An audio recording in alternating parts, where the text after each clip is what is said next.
For years, photographers within the camera industry have been saying that the Nikon Z mirrorless system is dead and Nikon's gonna go out of business soon. But with the recent release of the Nikon Z8, this has all changed. And that is exactly what we're gonna be talking about in this video.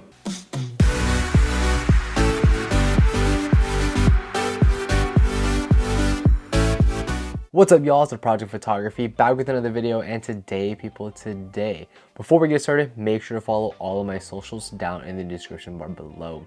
But Nikon has really made a huge push with the mirrorless system, especially in these past couple years with the release of the Nikon Z9 and the Z8.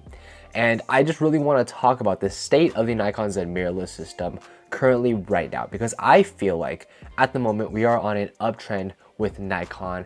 I think that's really important for us in the Nikon Z system. Those of us have been waiting for a long time to see this happen. So today we're gonna be talking about some general observations I have that are more subjective, what the numbers say about the Nikon Z8, where does Nikon go from here, and then finally end it off with the conclusion. So let's jump right into the general observations. And these are definitely more subjective and more along my eye test.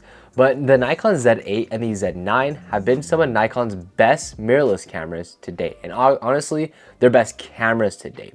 And we got incredible autofocus, we got incredible specs, and most of all, these have been cameras that have generated a lot of press and a lot of excitement around the Nikon Z mirrorless system, something that we just haven't seen in a really long time. It really feels like these cameras are the true successor to the Nikon D850 and the Nikon Z6. Cameras that we have felt have needed an upgrade for the longest time, and we finally have them with incredible cameras. And from a simple eye test, I feel like there hasn't been anything that Sony or Canon has come out with recently that has gotten this much press and this much attention. The Nikon Z8 has really blown things out of the water. And when it comes to the Nikon Z mirrorless system lens lineup, I feel like we're getting so close and complete. I mean, we just need the 135mm f1.8 and the 35mm f1.2. And those lenses are gonna be fantastic and stunning and incredible. They're both gonna be S9 lenses. We even see them come out with stuff like the 70 to 180 recently, and then the 180 to 600 to kind of round out a lot of their telephotos. And it's really incredible at the point that we're at with the roadmap itself. And there's not many lenses that I feel like would fill out my mirrorless kit, because honestly, all the bases are just really covered. They can focus more on those exotic, more niche lenses. And it really feels like they can just focus in on trickling down the specs and especially the autofocus from the Nikon Z9 and Z8 down to their other lineup, right? We can get amazing autofocus in the Z6 III, potentially the Z7 III, and even down to the crop sensor cameras like the Z30 and even the Z50. And I feel like from this point on, there's going to be just a lot better cameras and more quality cameras coming out from Nikon, just because the autofocusing system is going to be much better. And I really feel like more than ever, Nikon is in an incredible position, and it's probably the best position they've been in the past 6 or 7 years, give or take. Now we're going to talk about the numbers, and what do the numbers say about the Nikon Z mirrorless system? And to that, I really want to go to the Nikon Z8 sales and what those numbers mean. And so with the Nikon Z8 release, Nikon has doubled their mirrorless market share from roughly 5.5% in May of 2021 to now about 12.9% in May of 2023. Now that is absolutely incredible. That's over 100% increase in the past 2 years. Now they might not seem like big numbers, but they're definitely significant when you look at the gains. And Canon, relative to this time period, May 2021 was at 29%, and now in May 2023, they're at 32.1%. Whereas Sony is the opposite, with Sony being at 32% in May of 2021 versus 28.4% in May of 2023. And this has allowed Nikon to move from 4th all the way up to 3rd in the mirrorless market share, overpassing Olympus. Now, these numbers are all based off of Japanese, market share, but I think Japanese market share actually has a huge impact on the rest of the world, because Japan, I mean, obviously has Canon and Nikon and Sony all within that country, and cameras are a huge part of Japanese culture, and photography is definitely a big aspect of it. So we can kind of extrapolate and see the health of the systems as a whole because of the Japanese market share. We can also look at how these cameras are performing in different camera stores in Japan. So at Map Camera, the top 3 selling cameras of May 2023 is in this order: the Nikon Z8, the Nikon Z9, and the Sony A7 IV.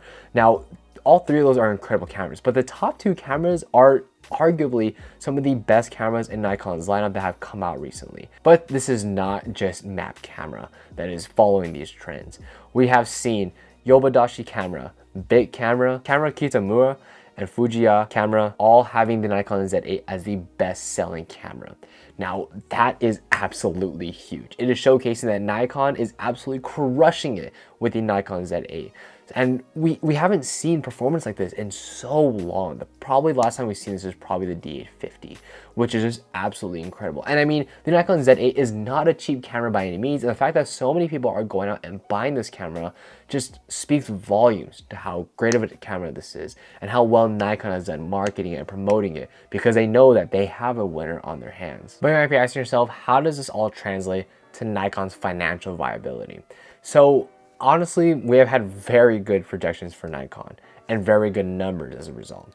And Nikon's imaging product segment has rose 25.8% year over year in revenue for the third quarter ending in March 2023.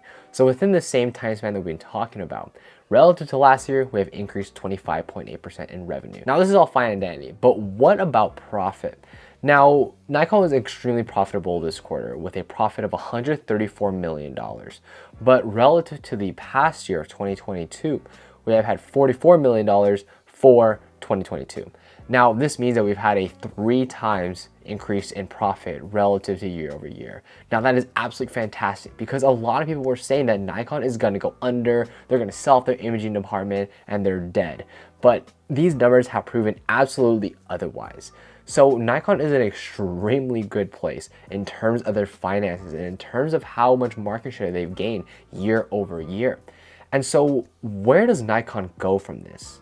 Now, for me personally, I think Nikon's new strategy has to be to take the autofocusing and take all the performance aspects of the Nikon Z8 and Z9 and trickle it down into the rest of the lineup. For example, a Z6 III with incredible specs and the best autofocusing probably in the industry, matching Canon and Sony. Imagine that in a Z6 III, imagine that in a Z7 III, imagine that in the crop sensor cameras. If we can trickle the rest of the tech performance and autofocusing performance of the Z8 and Z9 to the rest of the system, that'd be absolutely such a game changer for Nikon. It'll make more photographers inclined to switch over to Nikon and willing to pick up their systems because the autofocusing and the performance is just on par with the rest of the industry and probably even better. And I'm really confident to say that if they can do that, their numbers are just going to go up and their market share is just going to increase. And I mean, personally, Nikon has the best colors industry, the best image quality, and the best feel and handling of any other mirrorless system I've tried. And trust me, I've tried all of them from Panasonic to Sony to Canon, and I've been using Nikon for the past 4 years in terms of their mirrorless system.